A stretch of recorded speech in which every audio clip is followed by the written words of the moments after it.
Hello, xin chào các bạn. Hôm nay mình sẽ giới thiệu bộ phi tiêu của mình. Đây, chính là bộ phi tiêu của mình.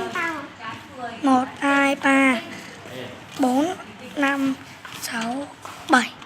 Hiện giờ mình đã có 7 cái. Mai mình sẽ gấp thêm mấy cái nữa để mình sẽ gấp nhiều nhá các bạn. Nếu bây giờ thì mình sẽ lắp thành một chiếc máy bay các bạn ạ.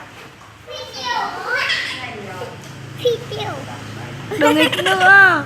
Phi tiêu của các bạn này. Đừng.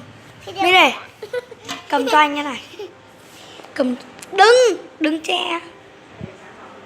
Cầm như vậy. Cầm như này. Đừng bỏ tay ra. Quay như này.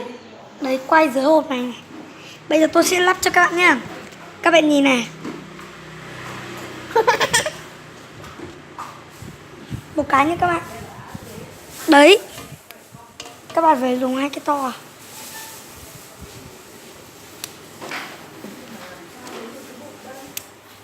Trời ơi. Các bạn. Anh Bi đang giới thiệu này các bạn ơi.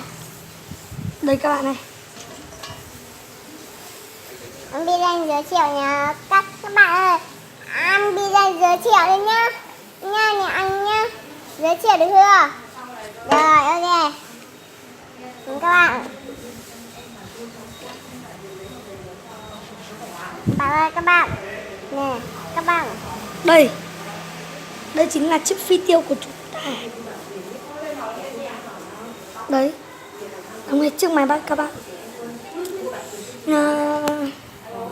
Nếu các bạn muốn gấp phi tiêu như này Phi tiêu thì các bạn hãy lên mạng học hỏi các bạn ạ.